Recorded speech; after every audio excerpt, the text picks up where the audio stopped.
Merci à toutes de participer à cette session sur la recherche d'emploi, les bonnes pratiques. On va démarrer par des présentations.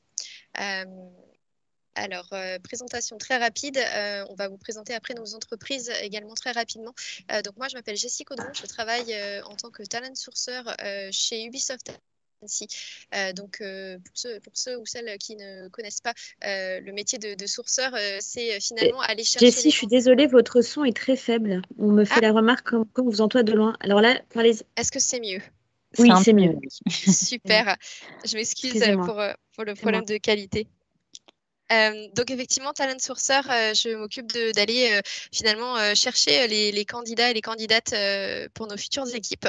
À l'inverse, finalement, de regarder la partie candidature.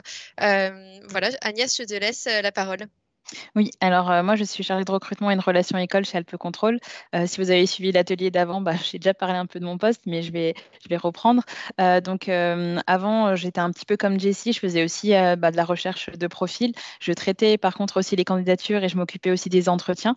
Et depuis quelques temps, donc depuis le mois de février, je m'occupe aussi des relations écoles, c'est-à-dire que j'échange avec différentes écoles pour proposer des événements, des échanges pour présenter un petit peu nos métiers qui ne sont pas forcément très connus. Alors, on va passer sur la présentation maintenant de nos entreprises pour vous donner un petit peu de contexte.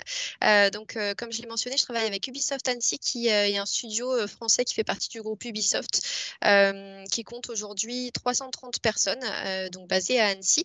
On développe des jeux vidéo alors sur console, sur ordinateur, au sein d'un environnement qui est vraiment multiculturel et international. On a vraiment des personnes qui viennent de tout pays et tout continent aujourd'hui. Et cette richesse, en fait, c'est quelque chose qui va avoir un impact aussi sur le développement de nos jeux, puisque c'est quelque chose qu'on retrouve également dans nos jeux. Au niveau des parcours, on a différents métiers, bien sûr, entre le design, les métiers artistiques, la programmation avec tous les métiers tech, le marketing, le project management, tout ce qui va être producing pour la gestion finalement des développements de jeux, et puis data science, des métiers qui sont peut-être un petit peu moins spécifiques aux jeux vidéo qu'on a également au sein de nos productions. Aujourd'hui, on travaille sur 4 projets en particulier, et on a également 3 équipes transverses qui travaillent sur des sujets tech, pour vous donner un petit peu l'overview. Et puis, je voulais également vous mentionner que finalement, on n'est pas à la recherche de profils qui ne viennent simplement du jeu vidéo. On a également énormément de métiers qui sont ouverts aujourd'hui et qui ont des passerelles pour finalement rejoindre cette industrie, notamment alors des métiers qui vont être peut-être, pour vous donner quelques exemples, de l'assurance qualité, du dev test, des métiers data, donc data manager, data scientist, analyst, les métiers du project management également. Donc énormément de portes ouvertes aujourd'hui pour des personnes qui ne viendraient pas du jeu. On a justement des postes ouverts actuellement. On a 41 postes, donc n'hésitez pas à regarder peut-être notre site carrière si jamais ça vous intéresse, et puis à rencontrer également nos recruteurs qui sont présents sur l'événement. Donc n'hésitez pas à vous inscrire pour les rencontrer. Je passe sur la slide suivante pour vous présenter très rapidement également nos engagements. Aujourd'hui, on a trois grands volets qui vont guider nos activités. L'éducation dans un premier temps, puisqu'on a une volonté forte de partager notre savoir, de former, de mentorer, mais aussi de sensibiliser sur nos métiers pour peut-être avoir des personnes qui vont découvrir des vocations et vont devenir les développeurs et développeuses de demain. On a différents programmes également qui vont s'adresser à différents stades d'apprentissage, que ce soit à l'école, au collège, au lycée et post-lycée finalement, pour pouvoir permettre de découvrir ces métiers qui sont méconnus, et puis aussi avoir de l'accompagnement et potentiellement des mentors aussi qui vont pouvoir partager leur savoir. La diversité et l'inclusion ensuite, qui sont vraiment au cœur de nos jeux, mais aussi de nos équipes. On a vraiment une volonté forte de garder et de garantir finalement un environnement de travail qui est respectueux et qui est inclusif. On a l'occasion justement de participer à différents événements tout au long de l'année pour pouvoir communiquer, et puis encore une fois aller potentiellement faire découvrir des vocations. Et puis, au niveau du développement durable, alors on a différentes initiatives pour réduire notre empreinte écologique également et puis contribuer à un système local, un écosystème plutôt local. Et pour Alpe Control, donc c'est une entreprise qui est plutôt familiale, qui existe depuis un peu plus de 30 ans maintenant. Donc c'est une entreprise qui a été lancée à son départ par Monsieur Vignoux. Monsieur Vignoux, en fait, c'est une personne qui était déjà dans le domaine du contrôle technique de construction. Mais je vous expliquerai tout à l'heure en quoi ça consiste. Il a travaillé dans des entreprises pour lesquelles il ne s'y retrouvait pas vraiment en termes de valeur. Donc il s'est dit, ben, je vais lancer ma propre entreprise dans laquelle je pourrais insuffler mes propres valeurs. Et donc aujourd'hui, on est maintenant plus de 600 collaborateurs et on est répartis un peu partout en France. L'histoire a commencé du côté d'Annecy dans un premier temps, puis on s'est développé vraiment partout en France. Et là, l'idée, c'est vraiment d'être présent un peu partout sur le territoire. En termes d'embauche, on en a réalisé 150 en 2021, donc post-Covid, on n'imaginait pas pouvoir effectuer autant d'embauches. Et il faut savoir qu'on met beaucoup l'accent aussi sur les profils diplômés, donc en sortie d'école. Et donc, l'année 2021, on a recruté finalement près de 60 personnes qui avaient moins de 30 ans. Donc, c'est une entreprise qui se développe, notamment avec l'intégration des jeunes en tous les cas. Par rapport aux métiers qu'on peut retrouver chez Alpe Control, alors c'est plutôt enfin, c'est plutôt dans le domaine de la construction. On va dire qu'on a trois principaux secteurs. On va avoir le domaine de la construction et d'exploitation. Donc, en construction, on va avoir des ingénieurs qui vont se rendre sur des chantiers pour vérifier qu'un certain nombre de normes et de réglementations soient bien en vigueur et soient bien implantées dans le cadre d'une construction ou d'une réhabilitation. On a des profils qui sont plus axés sur la sécurité en soi. Donc, est-ce que sur le chantier, si on met en place un échafaudage, est-ce il est bien présenté? Est-ce que les différentes entreprises qui vont intervenir le font en toute sécurité? Le but vraiment de nos métiers, c'est de prévenir tout risque et tout accident. Ensuite, il y a une partie qui est plus dédiée à la formation. On a un gros pôle formation. On forme à plusieurs compétences, plusieurs notions. Et puis après, on a une partie qui est plus liée à de la certification. Et pour la certification, ça va être, par exemple, des personnes qui vont se rendre auprès de maraîchers, de transformateurs, pour vérifier qu'ils respectent bien un certain nombre de normes et de réglementations, une fois de plus. Et si c'est le cas, en fait, les agriculteurs, par exemple, peuvent apposer l'étiquette AB sur leurs produits. Par rapport à nos engagements, et plutôt nos valeurs. On a des valeurs qui sont assez tournées vers l'éthique. L'éthique dans le sens où le but vraiment de notre entreprise, c'est de fournir en fait une mission d'utilité publique. Donc si on prévient des accidents, on a moins de chances aussi d'avoir des familles qui peuvent être endeuillées parce qu'on n'a pas forcément bien pensé à la construction de l'édifice. Respectueux dans le sens où les hommes comme les femmes, et surtout les femmes, ont tout à fait leur place au sein de l'entreprise. On est vraiment dans une démarche bienveillante et nos clients sont au courant du fait qu'on valorise fortement les femmes. Et aussi, vis-à-vis de nos partenaires, on leur fournit un travail de qualité. On est vraiment dans l'accompagnement, donc voilà pourquoi on parle de notion de respect. Et par rapport à l'engagement, donc on a des responsabilités sociétales dans le sens où on parle des femmes. Les femmes ont tout à fait leur place dans l'entreprise. On a aussi, par rapport à l'équilibre vie personnelle, vie professionnelle, dans les entreprises en général, on a 5 semaines de congés payés. Chez Alpe Control, on a ces 5 semaines de congés payés et on a encore à peu près une vingtaine de jours qu'on peut poser au fil de l'eau pour pouvoir passer un peu plus de temps, soit en famille, soit sur des projets annexes. Donc ça, c'est vraiment important pour nous. Et il y a aussi l'impact environnemental. J'ai parlé tout à l'heure de la certification de produits biologiques. C'est vraiment quelque chose qui nous tient à cœur en fait. Et donc, Monsieur Vigneault, qui a créé l'entreprise, a de fortes convictions à ce sujet-là. Voilà un petit peu pour Alpe Control. Donc, n'hésitez pas si vous avez des questions par la suite. Merci pour la présentation. Du coup, on va passer sur le programme du jour. On vous propose en fait de discuter de la recherche d'emploi via 4 piliers. L'introspection dans un premier temps, le cœur de la recherche. Ensuite, on va vous parler de se présenter à l'entretien de manière, pas forcément aussi développée finalement que vous avez pu avoir dans l'autre workshop, mais vraiment se focaliser sur la partie de préparation à l'entretien. Et puis ensuite, la démarche réseau en terminant sur les points à retenir. On va démarrer sur l'introspection. Alors, l'idée de l'introspection, avant même finalement de démarrer sa recherche, ça va être de comprendre quel est son objectif pour voir finalement comment l'atteindre. Donc, avant de démarrer sa recherche, on va se poser différentes questions. Dans un premier temps, on va réfléchir à son projet professionnel. Donc, savoir finalement qu'est-ce qu'on veut faire, quelles sont les activités, les tâches que je veux faire tous les jours et qui vont me permettre de rester engagé, de rester motivé et de rester finalement intéressé par son métier. Donc vraiment de réfléchir à ce que je veux faire dans le futur, dans mon prochain poste. Le deuxième élément à questionner, ça va être l'industrie. Alors, certaines vont être dans des formations qui vont être déjà assez spécialisées et qui vont vous orienter vers certains secteurs. D'autres formations vont être peut-être un petit peu plus généralistes. Donc, l'idée, ça va être vraiment de réfléchir au secteur que l'on va viser pour pouvoir avoir un objectif finalement d'un point de vue de l'industrie en elle-même.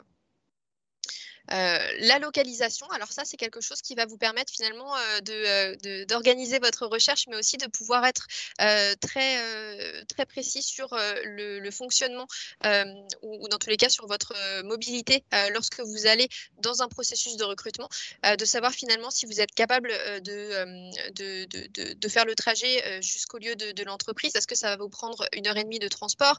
Est-ce que c'est à 5 minutes de marche? C'est des choses qui vont être complètement différentes et qui vont impacter votre vie personnelle. Donc, c'est intéressant et c'est important surtout de pouvoir y réfléchir en amont.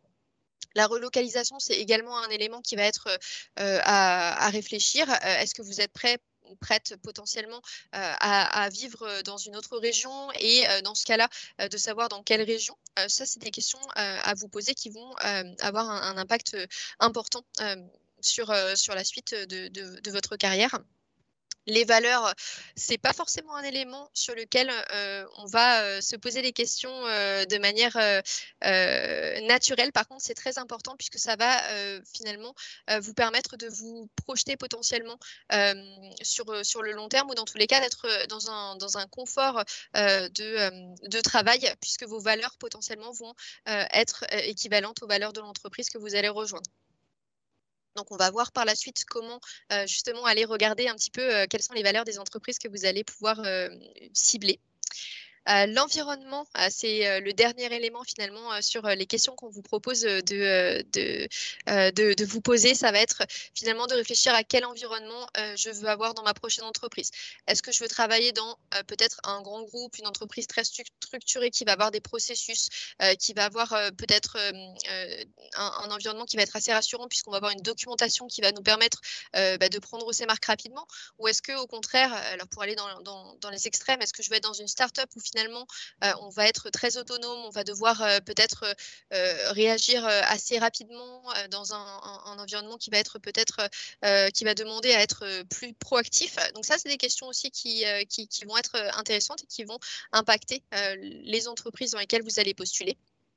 Et enfin, finalement, le francophone versus environnement international, ça peut être aussi intéressant de le savoir en amont pour être prête finalement lorsqu'on entre dans un processus de recrutement et de se dire c'est peut-être le type d'environnement que je recherche, le fait d'être dans un environnement qui va être soit francophone, soit multiculturel, international.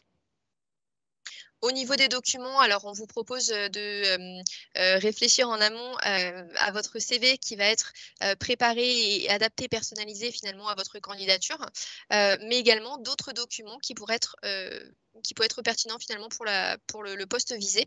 Si vous êtes sur un métier technique de programmation, peut-être avoir un site GitHub ou Stack Overflow qui va vous permettre de montrer du code sur lequel vous avez travaillé, qui donnera vraiment un exemple très concret de votre travail et de votre façon de coder. Peut-être si vous êtes sur un métier qui est un petit peu plus créatif, d'avoir un portfolio, un site internet. Donc ça va être des choses que vous allez pouvoir préparer en amont de la recherche pour pouvoir illustrer vos compétences.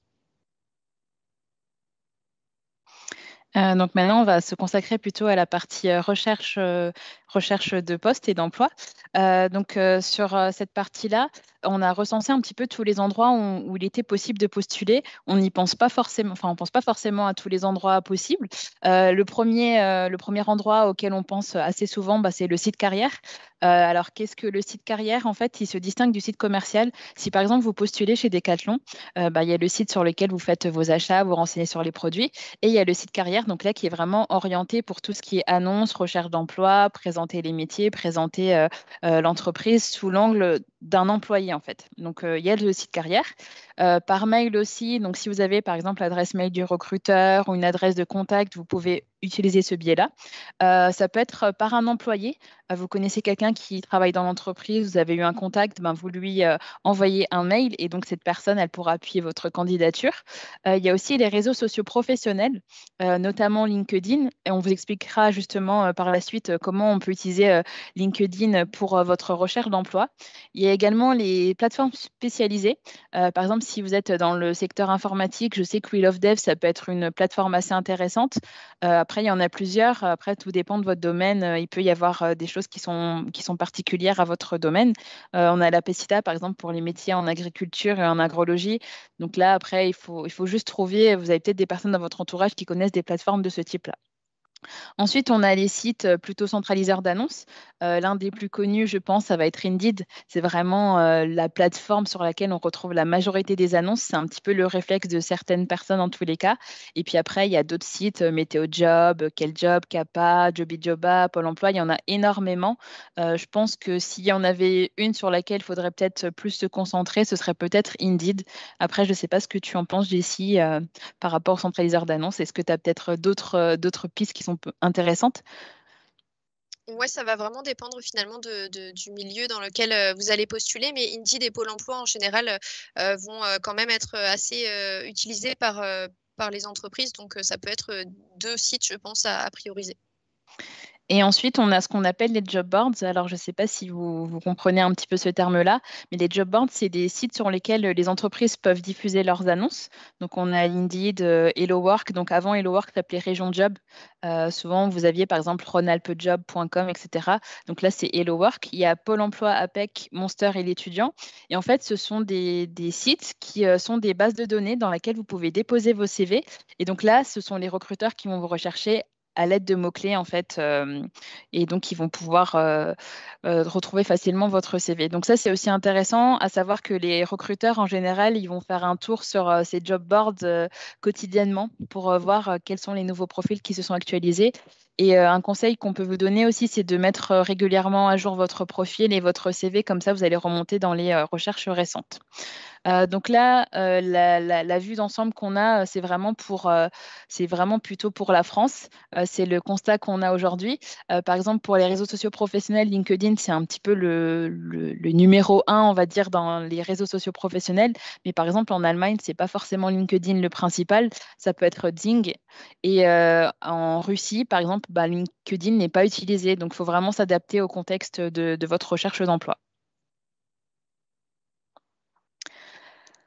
Ensuite, la recherche. Alors, c'est bien de savoir où postuler, mais comment trouver un petit peu des informations sur l'entreprise, comment connaître un petit peu son mode de fonctionnement. Donc, pour ça, vous pouvez aller donc, sur le site Internet.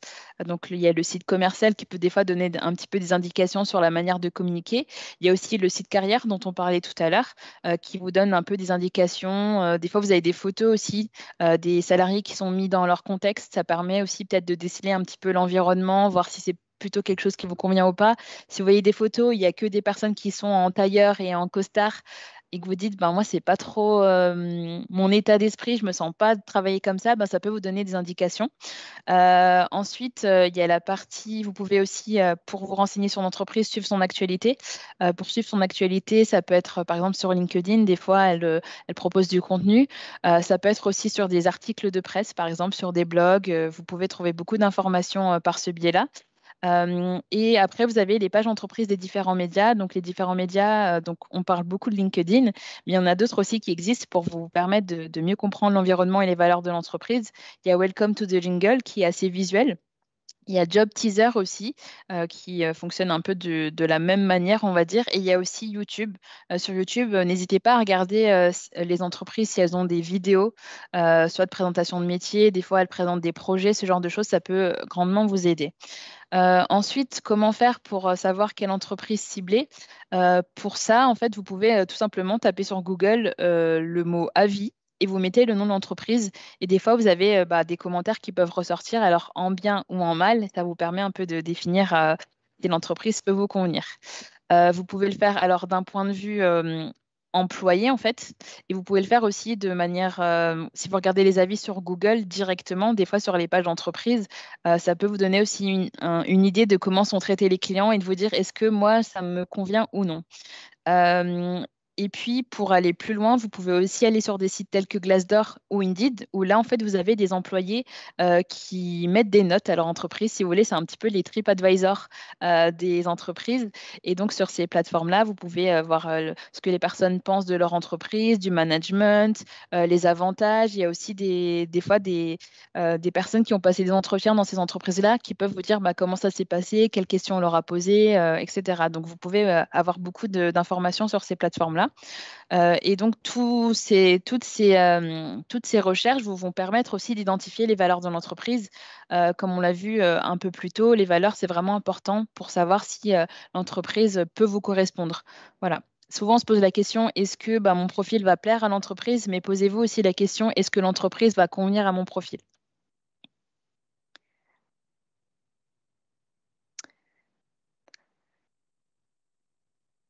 Donc, si on devait résumer un petit peu ce qui est plutôt bien à faire et ce qui l'est moins, on peut dire que vous pouvez utiliser en fait les réseaux sociaux pour vous renseigner sur les entreprises. C'est vraiment bien vu. Ça vous permet peut-être de déceler des choses qui sont importantes. Quand vous êtes en entretien, vous pouvez dire, bah voilà, j'ai vu sur vos réseaux sociaux que vous parliez de tel projet. Est-ce que vous pouvez m'en dire plus? Enfin, ça permet vraiment de vous démarquer aussi, donc c'est intéressant. Vous pouvez aussi participer à des événements où les entreprises du secteur d'activité qui vous intéresse sont présentes. C'est assez intéressant pour glaner plusieurs informations. Autre point de contact, ça peut aussi être de contacter une personne qui pratique le métier. Que vous souhaitez exercer. Ça peut être, on en parlera par la suite, mais LinkedIn peut être fortement utile pour ce point-là. Vous pouvez aussi tenir un fichier de suivi de candidature. Moi, je me souviens qu'en étant candidate, des fois, on postule dans plusieurs entreprises. Après, des fois, comme les entreprises nous contactent plusieurs jours après et des fois plusieurs semaines après, on ne se souvient plus exactement, malheureusement. Donc, ça vous permet d'avoir des informations sur ce que vous avez fait, où est-ce que vous en êtes dans chaque processus. Et ça permet aussi, enfin, un conseil que je peux vous donner aussi, c'est de mettre le lien vers vers l'annonce pour laquelle vous avez postulé. Des fois, quand on vous contacte pour un entretien, on essaie de retrouver l'annonce, se souvenir précisément ce qui était prévu dans ce poste-là, et en fait, on ne le retrouve plus. Donc, vous pouvez mettre le lien, en tout cas, dans votre suivi de candidature.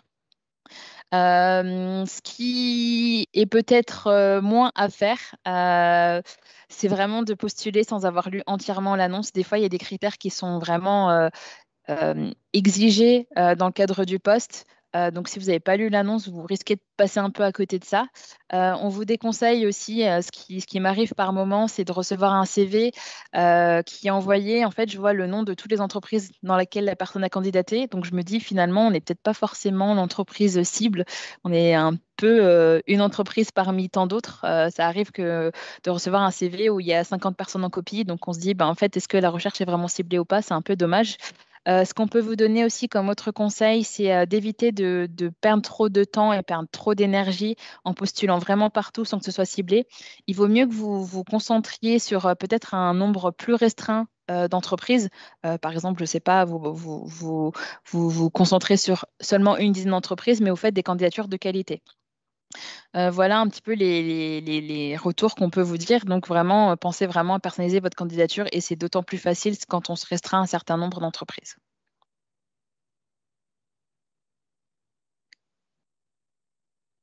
Alors, on va passer à la préparation à l'entretien. Maintenant que vous avez fait votre introspection, que vous savez où vous voulez aller, dans quel type d'entreprise, que vous avez fait vos recherches, que vous savez où postuler, à quelles annonces, vous allez pouvoir commencer à vous préparer à l'entretien.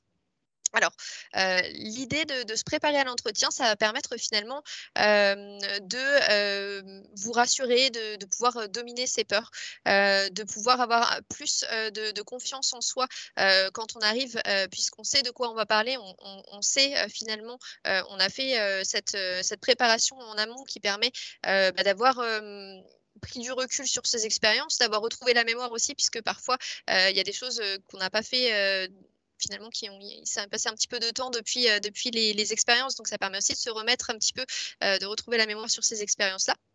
Donc de manière générale, ça va vous permettre, d'être, plus, sûr de soi, et de pouvoir dominer, ces émotions qui pourraient peut-être prendre le dessus sans préparation. Hem Une chose est sûre, c'est que personne n'est parfait, donc il ne faut pas se mettre la pression. Il va falloir, distinguer et décrire, ce que vous allez pouvoir apporter. Hem, Votre, organisation, votre degré d'autonomie, comment vous allez travailler, vos attentes également, envers le management. C'est toujours quelque chose qui peut être, intéressant, de savoir, ce que vous attendez de votre futur manager. Est-ce que vous avez besoin de quelqu'un qui va, finalement, vous accompagner, sur, des éléments bien précis? Est-ce que vous, avez plutôt une autonomie, mais que vous avez des attentes qui sont différentes, par rapport à votre manager, peut-être sur, de l'accompagnement de développement de carrière? Vous allez pouvoir, finalement déjà, vous préparer sur, vos attentes, envers votre futur manager. Vous allez avoir finalement, en faisant ce travail de préparation, vous allez avoir une longueur d'avance par rapport à des candidats ou des candidates, qui n'auront pas fait ce travail-là et vous allez, connaître également, vos axes d'amélioration, qui vont vous permettre, de ne pas être déstabilisé, si vous avez, la question, hem, sur le sujet. En faisant ce travail de préparation, vous allez également pouvoir démontrer, une maturité et une honnêteté également qui va permettre à l'interlocuteur ou à l'interlocutrice d'être en confiance, et ça va faciliter les échanges, par résultat finalement de cette préparation. Alors, comment on se prépare à l'entretien? Nous, ce qu'on vous conseille, ça va être, dans un premier temps, de vous focaliser sur, le poste en question.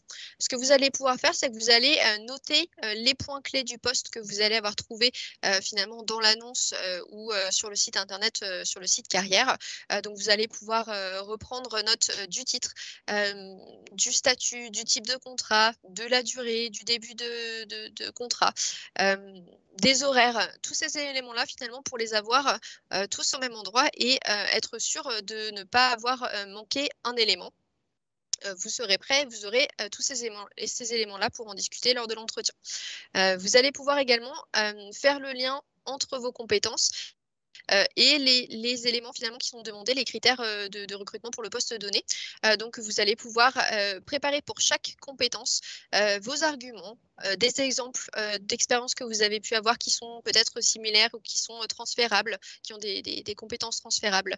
Vous allez pouvoir, parler d'une situation précise, préparer vos situations donc, en face de chaque élément, pour pouvoir finalement être, beaucoup plus, dans la conversation, dans un discours qui va être naturel, lors de l'entretien et non pas finalement dans cette recherche, sur le moment, d'un exemple, pendant l'entretien.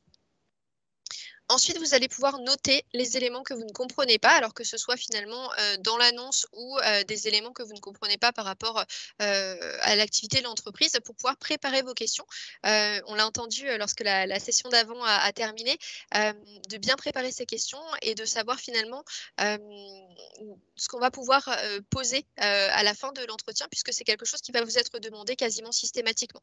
Donc venez en entretien avec vos questions pour pouvoir, obtenir les réponses à ce que vous, à ce que vous vous demandez, mais également, de montrer votre intérêt à l'interlocuteur, à l'interlocutrice et de montrer que vous êtes engagé, et que vous vous projetez avec l'entreprise. Hem, Vous allez également pouvoir, reprendre note des informations qui vont être liées, à cet entretien. Si c'est un entretien physique, de vous assurer que vous avez bien la bonne adresse, que vous savez comment vous y rendre. Peut-être que, vous y rendez en transport en commun et que, le bus, va vous déposer, peut-être un petit peu loin de l'entreprise. Donc il faut prévoir également cette marge de temps. N'hésitez pas à vérifier l'itinéraire bien avant, de vous y rendre, et puis de vérifier également, avec qui, vous allez, vous allez vous retrouver, d'avoir le nom des interlocuteurs. Ce serait embêtant d'arriver à l'accueil d'une entreprise et de demander finalement à aller dans l'endroit, au bon étage, au bon bureau, mais de ne pas savoir qui vous rencontrez ou de ne pas avoir le nom à partager avec l'accueil. Ensuite, on a des éléments de préparation qui vont être plutôt liés à l'entreprise en elle-même. Donc là, vous allez pouvoir faire vos recherches plus approfondies cette fois-ci, puisque dans la première partie, sur la recherche d'emploi, vous étiez plutôt dans une optique de ciblage pour savoir où postuler. Là, maintenant, vous savez avec qui vous allez vous entretenir. Donc, vous allez pouvoir aller dans la profondeur sur l'histoire de l'entreprise, sur ses valeurs, sur ses missions, sur ses chiffres clés. Ça peut être des choses que vous allez pouvoir mentionner pendant votre entretien. Encore une fois, qui vont montrer que vous avez fait votre travail de recherche, que vous vous projetez et que vous avez vraiment pris le temps de vous poser sur l'activité de cette entreprise en particulier.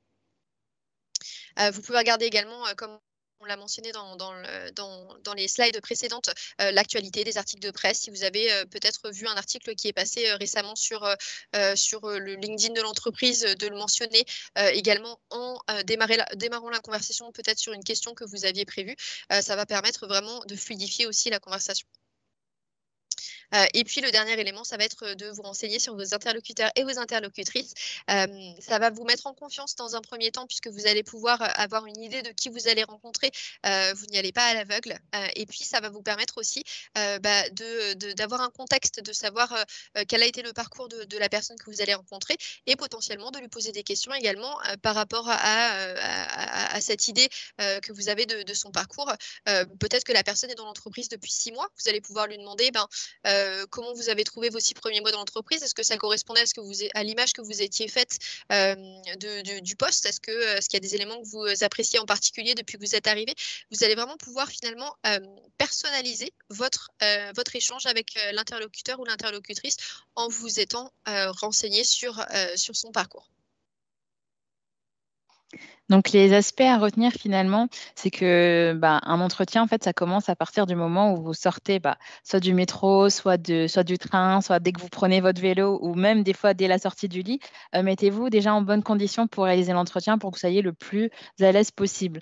Par exemple, une première chose aussi à faire, c'est que souvent quand vous allez postuler, le recruteur va déjà vous contacter pour faire un premier échange. Ce premier échange est souvent téléphonique.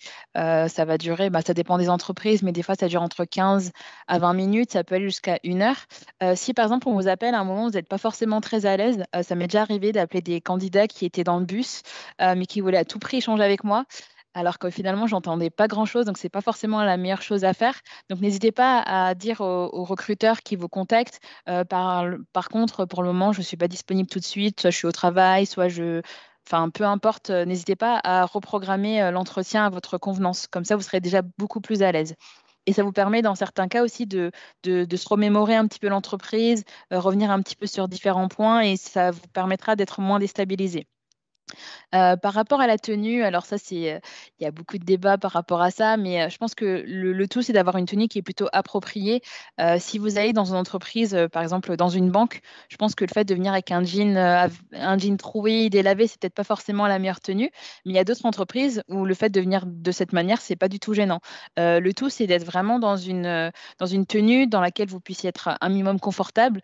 Si, par exemple, ça vous ressemble pas de porter un tailleur et un costard, ne le faites pas, mais si vous venez avec un pantalon habillé, des chaussures de ville, ça ira très bien. Donc, vous ne vous transformez pas, en tout cas, dans le cadre de la tenue. Prenez aussi des notes et préparez vos questions. Donc, comme le disait Jessie, c'est important d'avoir des questions déjà en tête. Je pense qu'il n'y a rien de pire quand un recruteur demande vous avez des questions et le candidat, il réfléchit, il se dit je ne sais pas, je vais poser la première question qui me vient en tête. Et souvent, la première question qu'on balance à ce moment-là, ce n'est pas forcément la plus judicieuse. Donc, préparez bien vos questions et prenez des notes pendant l'entretien. Je sais que certains recruteurs, des fois, demandent un compte-rendu de l'échange ou rien que le fait de prendre des notes, si vous avez plusieurs entretiens, ça vous permet de dire, voilà, je me souviens que lors du précédent entretien, on avait parlé de ça. Est-ce que vous pouvez m'en dire plus ou est-ce que vous pouvez me donner un peu plus d'éléments de contexte? Enfin, voilà. Donc, pensez bien à prendre des notes, ça peut être très utile. Pensez aussi à bien gérer votre temps. dans le sens où des fois, on a tendance des fois à développer un peu trop de choses et d'autres, on ne les développe pas assez. Donc, vous pouvez tout à fait demander aux recruteurs, quand ils vous demandent, par exemple, présentez-vous, demander, est-ce que vous voulez plutôt quelque chose de concis, plus détaillé. Donc, vraiment, n'hésitez pas à poser des questions par rapport à ça. Il y a aussi un autre point par rapport au temps, comme les Jessie. Quand on se rend à un entretien, bien sûr, il faut prévoir une marge de manœuvre, une marge de sécurité, puisque ça m'est déjà arrivé d'avoir des candidats avec lesquels j'avais rendez-vous, par exemple, à 11 heures. Donc, ils ont regardé l'adresse sur le GPS et en fait, sur Google, l'adresse qui était indiquée était juste, sauf qu'il fallait faire tout le tour du bâtiment pour pouvoir y accéder. Donc, ça faisait perdre au moins 5 minutes au candidat. Donc, quand on a cette petite pression-là, vaut mieux prévoir un peu une marge de manœuvre.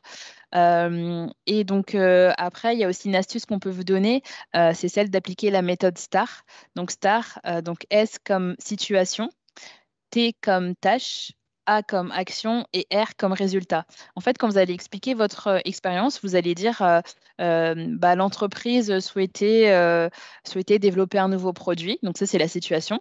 La tâche, on m'a demandé de recruter, par exemple, une vingtaine de personnes. Action, du coup, j'ai posé des annonces, j'ai diffusé des annonces et j'ai cherché des profils en ligne. Et les résultats, sur les 20 postes à pourvoir, on a finalement trouvé 18 personnes en 2 mois, par exemple. Donc ça vous permet un petit peu de donner du contexte en étant assez concis, mais ça donne un peu des billes aux recruteurs pour comprendre un petit peu la situation dans ce cadre-là. Voilà les aspects à retenir selon nous. Alors, du coup, on va passer à la démarche réseau. N'hésitez pas, si vous avez des questions, mesdames, à les poser dans le chat. Oui, tout à l'heure, quelqu'un disait qu'il y avait un outil justement pour faire du suivi de candidature. Donc, l'outil s'appelle Memo. Alors, moi, je ne le connais pas personnellement, mais je pense qu'il doit être très utile, en tout cas, pour faire du suivi de candidature. Dans le cadre de votre recherche d'emploi, je pense qu'il est important que vous sachiez aussi comment se définit le marché de l'emploi et comment il est reflété. Il y a un chiffre qu'on n'a pas forcément tous en tête, mais finalement, sur le marché de l'emploi, il n'y a que 30% des offres d'emploi qui sont diffusées. Moi, quand j'ai eu la connaissance de ce chiffre, j'ai été étonnée. Je me dis, mais en fait, 30%, c'est vraiment très peu. Donc, sur les 30% d'offres d'emploi qui sont sur le marché ouvert, ça va être quand les entreprises diffusent vraiment une offre d'emploi, qu'on passe par une agence intérim, une agence de placement pour trouver un emploi. L'inconvénient de ce marché ouvert, c'est qu'en fait, il y a une forte concurrence sur ce marché. Et donc, il est nécessaire vraiment de personnaliser sa candidature pour se démarquer sur un marché qui est assez concurrentiel. Donc ça, c'est la partie vraiment émergée de l'iceberg. Pour la partie immergée, donc 70% des offres d'emploi, là, c'est plutôt attrait en fait au réseau. Souvent, c'est grâce au réseau qu'on va pouvoir trouver un emploi. Il y a aussi des fois, via les candidatures spontanées aussi, on peut trouver un emploi. Et donc ça représente quand même 70% des offres qui sont pourvues. Donc, sur ce marché-là, il y a une faible concurrence puisque en fait, le réflexe, c'est vraiment de répondre aux annonces. Mais l'avantage aussi de ce marché caché, c'est qu'on va vraiment cibler les entreprises qui nous intéressent puisqu'en fait, on fait une démarche proactive. Et sur ce marché de l'emploi, par contre, il y a le facteur chance qui est plus important puisque c'est pas parce que vous envoyez une candidature spontanée que vous allez forcément avoir un retour, alors que quand on postule à une offre, on s'attend davantage à avoir un retour. Donc là, il y a le facteur chance à prendre en compte, mais ça peut être intéressant pour trouver un poste qui vous convient et qui soit vraiment qui convienne à votre profil, en fait, qui soit plutôt adapté. Il y a une question, donc comment se mettre en avant en entretien quand on n'a pas d'expérience professionnelle? Jessie, qu'est-ce que tu en penses? Alors, quand on n'a pas d'expérience professionnelle, ça ne veut pas dire qu'on n'a pas d'expérience. Donc, on peut toujours réfléchir à des expériences peut-être qu'on a eues lors de nos études ou même ça peut être du bénévolat, ça peut être d'autres expériences finalement que dans un contexte professionnel. Donc, je sais que dans certaines formations, vous avez des travaux à faire en groupe, des travaux de groupe. Ces travaux-là, ça peut être des choses que vous allez pouvoir vraiment mettre en valeur parce que ça va nous montrer alors des compétences qui vont être liées au métier par rapport à ce que vous souhaitez faire, mais ça va aussi nous montrer des compétences interpersonnelle, donc votre capacité à travailler en collaboration, votre capacité peut-être à prendre le leadership si jamais vous êtes la personne référente sur certains sujets. Donc il y a différentes choses finalement qui vont déjà transparaître de ces expériences et qu'on va considérer finalement aussi bien que des expériences professionnelles. Il y a aussi les expériences personnelles finalement qui peuvent être un atout. Par exemple, dans le domaine de la construction, j'ai déjà échangé avec un candidat qui me disait qu'il avait, il avait aidé son père à rénover une maison. Donc, ça peut être intéressant puisqu'il m'a dit, bah voilà, j'ai vu comment l'installation d'électricité se faisait. Enfin, il y a plein de choses en fait qui peuvent être mises en avant en dehors de l'expérience professionnelle. Donc, n'hésitez pas à vous appuyer là-dessus. Merci pour la question en tout cas. Est-ce qu'il y a d'autres questions? Pas d'autres questions? Bon, on continue.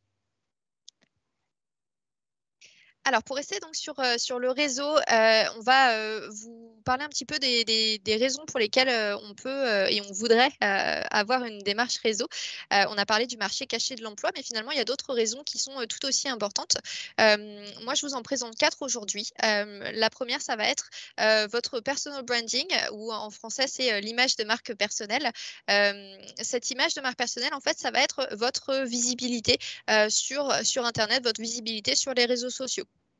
Ce qu'il faut savoir, par exemple sur LinkedIn, c'est que l'algorithme de LinkedIn, en fait, va favoriser, va récompenser les profils qui sont complets. Donc ça, c'est qu'un petit exemple. On va voir par la suite comment justement arriver à ce profil complet et augmenter ses chances d'être vu par un recruteur ou par une recruteuse avec un profil détaillé. Le deuxième élément qu'on va voir, ça va être le fait de networker, de pouvoir développer son réseau, de construire et étoffer un réseau de contacts qui va être pertinent, puisqu'on ne sait jamais finalement où seront nos contacts de demain. Donc, cette démarche réseau, elle est vraiment importante. Finalement, dès le départ, même avant le début de sa carrière. Donc, vraiment intégrer ces éléments et cette mécanique finalement de réseautage dès le départ. Ensuite, apprendre et partager. Donc, on va voir pourquoi finalement ça va être important sur cet aspect finalement de communication, de veille, de marché et puis de vraiment de partager aussi son expertise ou de partager son expérience. On n'est pas obligé d'être expert pour partager.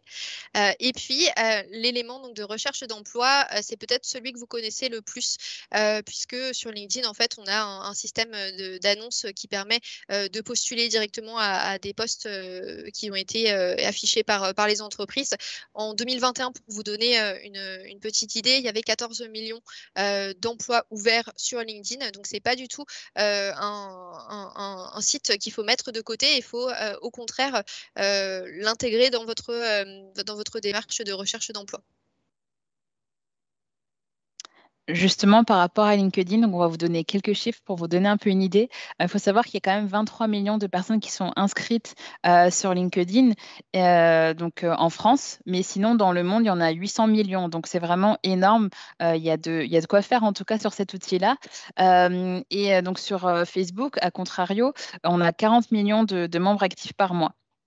Par rapport à LinkedIn, il faut savoir qu'il y a 3 personnes embauchées chaque minute grâce à LinkedIn. Et donc, comme le disait Jessie, il y a 14 millions de posts qui ont été mis en avant sur LinkedIn en 2021. Autre chose à savoir aussi, c'est que les recruteurs font de LinkedIn un peu un de leurs outils quotidiens. C'est un petit peu une routine pour les recruteurs. Et en fait, on s'en sert en tant que recruteur pour regarder un peu des CV, diffuser des annonces, faire des recherches. Donc, LinkedIn, c'est vraiment quelque chose d'assez important. Des fois, on n'ose pas trop aller sur LinkedIn. On se dit, qu'est-ce que moi, je vais pouvoir apporter aux gens? On est un petit peu timide là-dessus. Donc, vraiment, LinkedIn, n'hésitez pas à aller dessus. Vous pouvez commencer à ajouter, par exemple, vos amis. Et puis après, de toute façon, Jessie vous expliquera un petit peu comment on peut se développer là-dessus. Il y a une question pour toi, Jessie. Donc, Ubisoft demande de l'expérience sur des productions AAA. Que faire si nous ne possédons pas d'expérience car nous sommes en reconversion professionnelle? Ouais, alors c'est une question super intéressante. Aujourd'hui, en fait, on va recruter des personnes qui ont cette expérience, mais aussi des personnes qui ne l'ont pas. Donc, il ne faut pas hésiter à postuler ou à entrer en contact avec les recruteurs Ubisoft. On a des postes qui vont nécessiter une expérience. Alors, ça peut être double A ou triple A, selon les besoins de la production. Finalement, sur certains postes, on va avoir un besoin quand même d'autonomie et finalement de pouvoir prendre les responsabilités assez rapidement. Donc, ça va être peut-être un petit peu moins ouvert à des personnes qui n'ont pas cette expérience. Par contre, on a d'autres postes qui sont tout à fait ouverts à des candidatures qui ne viendraient pas de ce type d'expérience. Et encore plus finalement pour rester dans cette optique d'ouvrir à des profils qui ne viennent pas du jeu AAA et AA, on ouvre également à des profils qui ne viennent pas du jeu du tout. Donc il ne faut vraiment pas hésiter à entrer en contact. On a d'ailleurs 2 recruteurs d'Ubisoft Annecy qui sont présents sur l'événement. Donc je ne sais pas qui a posé la question, mais n'hésitez pas potentiellement à aller vous inscrire pour pouvoir les rencontrer. Ils ont encore des disponibilités pour faire un appel en one-one. Alors, j'ai d'autres questions qui arrivent.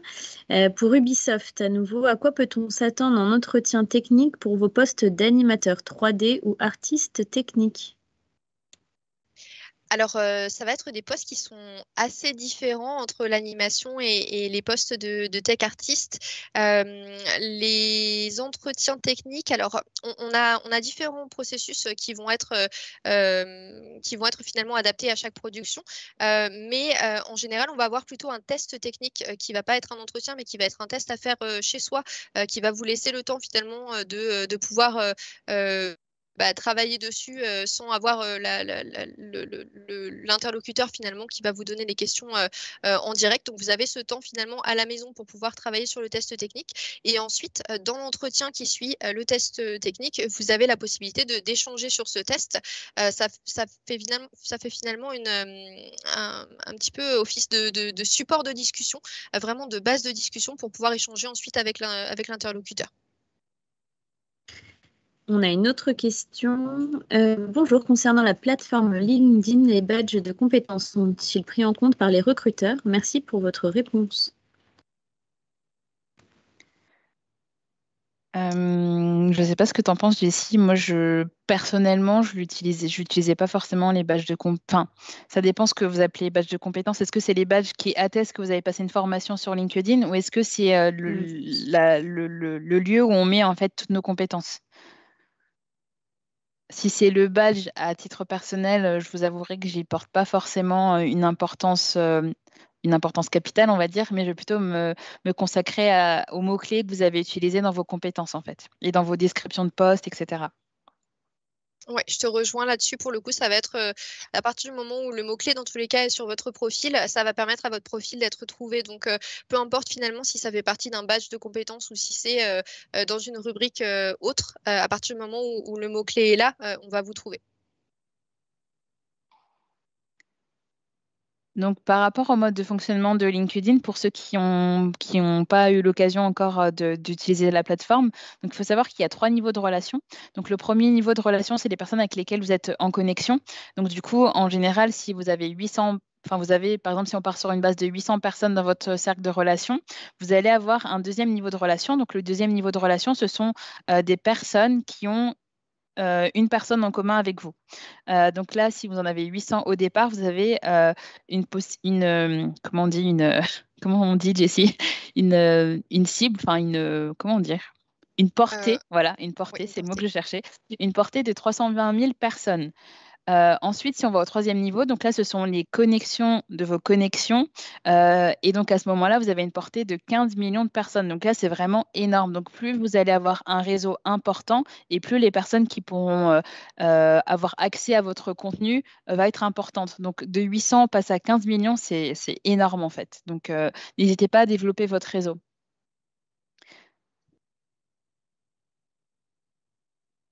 Alors, on va passer sur le profil. On en a parlé un petit peu au tout début de la section sur la démarche réseau. Le fait d'avoir un profil à jour va vous permettre en fait de booster votre contenu et votre visibilité. Donc, on va faire un premier focus sur l'entête, qui s'appelle aussi le résumé sur sur LinkedIn. Donc, dans un premier temps, la photo. Je sais que c'est une question qui est pas toujours évidente de savoir est-ce que je mets une photo, est-ce que je mets pas de photo, qu'est-ce que je mets si j'en mets une. Moi, ce que je peux vous partager, c'est que on a des études statistiques qui nous ont montré que si vous avez une photo sur votre profil LinkedIn, vous allez avoir en moyenne 14 fois plus de visites qu'un profil qui n'a pas de photo. Alors, il faut que la photo soit dite professionnelle, c'est ce que nous disent les études. Donc, une photo professionnelle, ça va être simplement une photo qui ne sera pas une photo de paysage, une photo peut-être d'un dessin, de quelque chose qui n'est pas votre personne. Donc, on est vraiment sur une photo de profil. Et moi, ce que je vous conseille également, c'est que ce soit une photo qui vous ressemble. Mais tout en restant professionnel. Donc ne pas hésiter à avoir une photo vraiment qui laisse un peu transparaître votre personnalité, mais tout en restant une photo qui est acceptable dans le milieu professionnel. Ensuite, le poste actuel. Donc là, ça va être votre vitrine. Quand on fait une recherche en tant que recruteur pour regarder les profils qui sont disponibles peut-être dans la région ou dans une ville en particulier, on va faire notre recherche sur LinkedIn et on va avoir une liste de résultats. Cette liste de résultats va nous montrer le nom, le prénom et le poste actuel. Donc c'est vraiment la première ligne en fait que le recruteur va pouvoir lire par rapport à votre profil avant même de l'ouvrir. Donc il faut que ce soit assez impactant et que ça donne envie finalement au recruteur et que ça donne également assez d'éléments pour pouvoir l'ouvrir en comprenant ce que vous faites, qui vous êtes, peut-être ce que vous recherchez. Si jamais vous êtes en stage, vous pouvez peut-être le mentionner sur cette partie-là. Donc utilisez-la vraiment à votre avantage. Par exemple, je me permets, si on prend le cas de l'image qu'on a, donc Nina Ramen, elle n'a pas mis vraiment un nom de poste, elle a plutôt mis, ce qu'elle fait elle se présente en fait dans l'intitulé poste actuel. Quand on remplit son profil, il y a la petite partie poste actuel. En général, classiquement, moi je mets chargée de recrutement et relations école. Là, Nina, elle a utilisé vraiment pour présenter plus ce qu'elle fait. Exactement. Ensuite, on a l'élément de la diversité. Alors, c'est quelque chose qui va potentiellement être intéressant sur deux aspects. La première chose, ça va être la capacité de mettre vos pronoms. Si vous voulez les mettre, c'est pas une obligation, mais si vous le souhaitez, c'est une possibilité depuis 2021. C'est une nouvelle fonctionnalité de LinkedIn. Et puis, vous pouvez également ajouter la prononciation du prénom. Alors ça va être assez intéressant si vous souhaitez postuler à l'international et que vous voulez faciliter finalement le fait de la prononciation de votre pronom, de votre prénom ou de votre nom par le recruteur. Ça vous permet en fait d'enregistrer vocalement la prononciation de votre nom complet et de l'ajouter à votre profil. Donc encore une fois, pour l'international, ça peut être intéressant. Et D'ailleurs, puis, oui, pardon, excuse-moi. vas-y. Par rapport à ça, il y a une question, il y a une personne qui demande si il est conseillé de rédiger sa description sur LinkedIn en anglais. Alors, ça dépend. Si vous avez un objectif de postuler à l'étranger, effectivement, il va falloir réfléchir à cet aspect, le fait d'avoir un profil qui va être disponible également en anglais. Vous avez la possibilité en fait de traduire votre profil sans en créer un second. Lorsque vous allez dans les paramètres, en fait, vous avez un petit volet en haut à droite qui se trouve. Vous avez une petite cloche là en haut à droite du profil de Nina. Quand vous modifiez le profil, ça se trouvera ici. Ça vous dira. Ça vous proposera en fait de le traduire dans une autre langue. Vous restez sur le même lien, c'est simplement une possibilité de cliquer pour la personne qui est sur le profil, soit d'être sur la version française ou la version anglaise. Donc ça, c'est une solution potentiellement. Ok. Ensuite, pour les coordonnées, donc on vous conseille de bien faire attention de les garder à jour, puisque ça arrive assez souvent en fait qu'on arrive sur des profils de personnes qui potentiellement ont gardé l'adresse email peut-être de la fac qui n'est plus active, ou alors peut-être des liens vers des liens externes vers un site internet, vers un site perso ou vers un portfolio qui n'est plus à jour ou qui n'est plus actif. Donc ne pas hésiter vraiment à garder ces coordonnées à jour et de régulièrement finalement vérifier que c'est bien à jour. Ensuite, alors on est sur le cœur finalement du profil. On va avoir différents éléments. L'intro dans un premier temps qui va vous permettre en fait de personnaliser votre profil en donnant des informations, des éléments qui vont pas forcément être présents dans les expériences professionnelles. Donc là, vous pouvez vraiment partager un petit peu de vous, de ce qui vous passionne, de vos intérêts. Et pensez également aux mots-clés, puisqu'encore une fois, les mots-clés, c'est ce qui va permettre à votre profil d'arriver dans les résultats des recruteurs. Donc, n'hésitez pas à regarder peut-être à regarder des profils pour vous inspirer et puis avoir des exemples de comment vous présenter, puisque ça va permettre vraiment d'avoir une base de présentation au début de votre profil. Ensuite, on va avoir les expériences professionnelles. Là, vous allez pouvoir illustrer vos réussites, ce dont vous êtes le plus fier, le contexte peut-être de vos projets, le type de projet sur lesquels vous avez pu travailler. Là, vous allez vraiment pouvoir ajouter de la description et du contenu, et vous pouvez également lier des liens externes si jamais vous avez, je ne sais pas, réalisé un projet qui a été mentionné sur un site internet ou qui est sur un portfolio, sur un site. Vous allez ajouter également sur cette section. Vous avez autrement la section des liens qui permet d'ajouter des liens externes ou des documents qui vont être peut-être plus généralisés que dans les expériences professionnelles qui vont être liées à une expérience en particulier. Ensuite, on a les compétences qui vont permettre finalement de booster la visibilité, encore une fois, de votre profil. Les études LinkedIn, en fait, nous montrent que si vous avez au minimum 5 compétences dans votre profil, vous allez augmenter les vues de votre profil de 31 fois. Donc, ne pas hésiter vraiment à mettre au moins 5 mots-clés qui vont donner une idée de vos compétences, de ce que vous faites, de ce que vous savez faire. Les recommandations, c'est quelque chose que vous allez pouvoir utiliser pour pouvoir augmenter la crédibilité de votre profil. Ce qu'il faut savoir, c'est que les recommandations, c'est quelque chose qui n'est pas automatique, qu'il faut aller demander à des personnes finalement qui pourraient vous recommander. Donc, ça peut être des anciens camarades de promo, ça peut être des mentors, ça peut être des collègues de stage si vous avez réalisé des stages, ça peut être également des clients. Donc, ne pas hésiter à faire cette demande.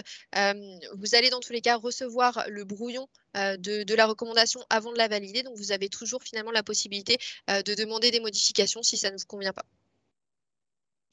Et puis les formations. Alors les formations, c'est intéressant de faire attention que les dates soient bien à jour, puisque LinkedIn a une fonctionnalité d'alumni qui permet en fait de voir toutes les personnes, tous les étudiants et les étudiantes qui sont passés par une école donnée.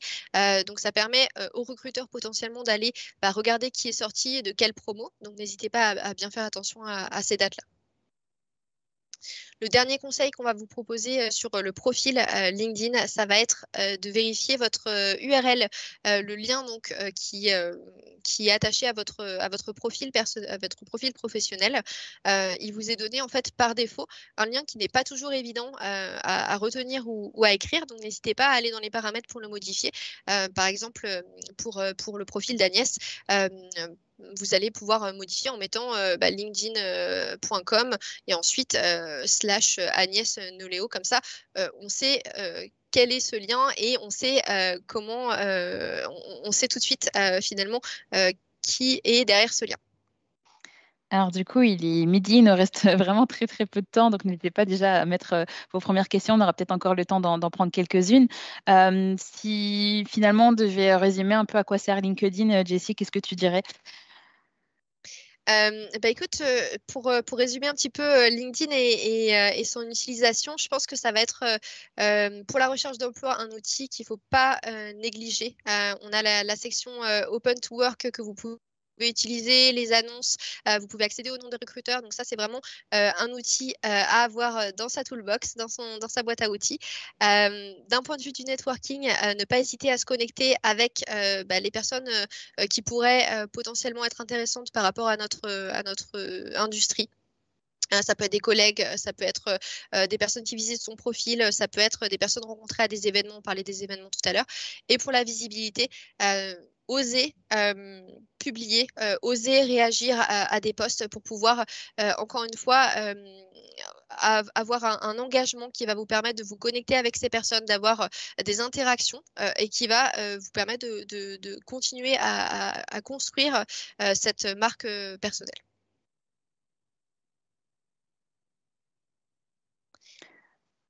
Agnès, je te laisse peut-être résumer sur la démarche réseau.